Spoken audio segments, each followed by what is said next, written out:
The observation deck of the research station Horizon's edge offered a breathtaking view of the Andromeda sector, but Alex barely noticed the swirling nebulae beyond the reinforced glass. His attention was fixed on the containment cell at the far end of the room, where Jennifer stood with her arms crossed, her expression a mixture of frustration and determination. "You can't keep doing this, Alex," she said, not for the first time that week. "The Council has issued their final order. Subject Zin 7 is to be transferred to the quarantine facility on Titan Base." Alex didn't turn away from the cell. Inside, barely visible in the dim blue lighting, a figure huddled in the corner. Zin 7, though Alex refused to use that designation, was unlike anything humanity had encountered in their 2 centuries of space exploration. Her form shifted constantly, a mass of crystalline structures and bioluminescent patterns that pulsed with emotion. Where humans saw eyes, there were clusters of light-sensitive nodes. Where they expected limbs, there were appendages that could be solid one moment and vapor the next. She was, by every definition Earth's xenobiologists had established, terrifying. "She's not a subject," Alex said quietly. "Her name is Zenara." Jennifer sighed and approached the cell. Through the transparent barrier, Zenara's form seemed to shrink further into itself. The lights within her crystalline structure flickered erratically. Fear, Alex had learned to recognize. "Alex, I understand you've formed an attachment," Jennifer began, her voice softening. "You've spent more time with her than anyone, but the Council's decision is based on safety protocols. We don't understand her biology, her needs, or her intentions." "Her intentions?" Alex finally turned to face his colleague. "Jennifer, she's been here for 3 months. 3 months of poking, prodding, and treating her like a lab specimen. Do you know what she told me yesterday?" Jennifer remained silent, waiting. "She asked if death was painful for humans, because she thought it might be easier than living as a monster." The words hung in the air between them. Jennifer's expression crumbled slightly, the professional mask slipping to reveal genuine distress. Inside the cell, Zenara's form shifted again. An approximation of a humanoid shape emerged from the crystalline mass, her attempt to make herself less frightening. It never quite worked. The uncanny valley was too deep, the differences too fundamental. But Alex had long since stopped seeing a monster when he looked at her. "I won't let them take her to Titan Base," Alex said, his voice firm. "You know what that place is.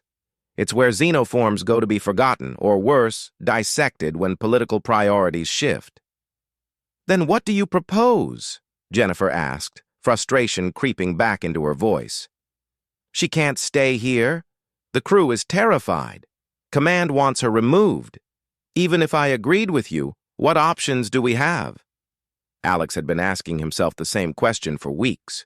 He'd spent countless hours in that cell, learning Zenara's language of light and pattern, teaching her human speech through patient repetition.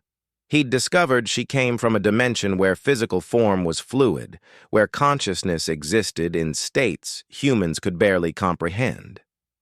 She'd been torn from her reality by accident, a side effect of humanity's experimental FTL drives punching holes through space-time. She was alone, displaced, and convinced she was unlovable because of what she appeared to be. "I've submitted a formal request," Alex said, pulling up a holographic display from his wrist console. "There's a colony on Kepler 442b, New Harmony. They've specifically requested permission to take in xenoforms who don't fit into standard rehabilitation programs."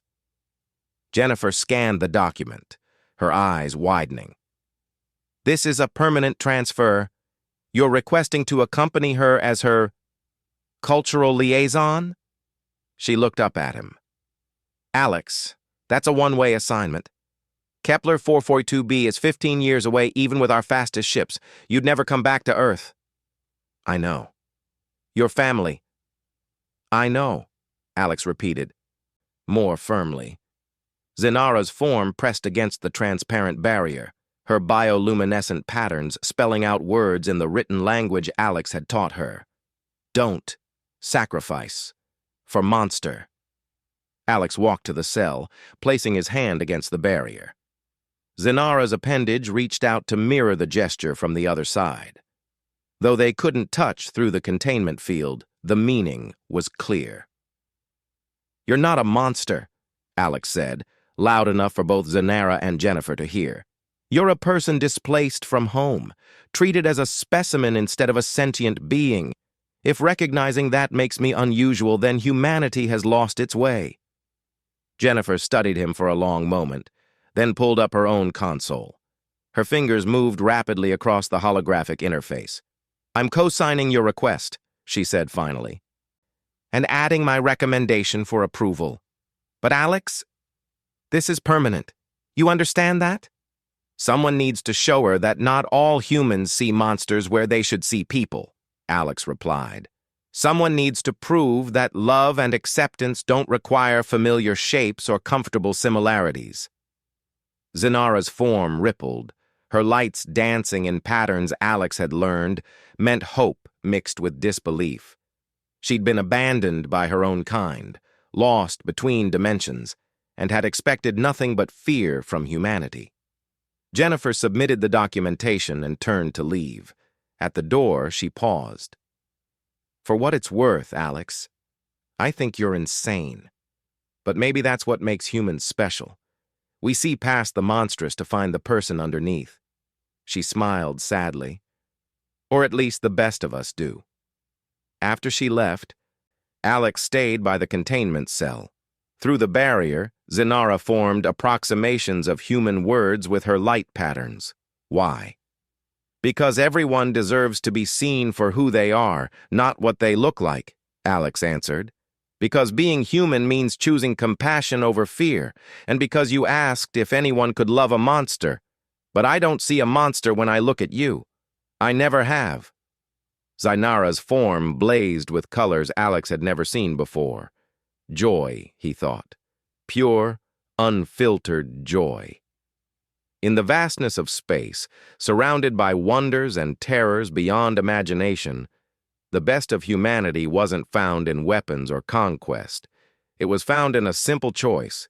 To stay when leaving would be easier, to see a person where others saw a monster, and to prove that love transcends even the boundaries between dimensions. The approval for the transfer to New Harmony came through 3 days later. And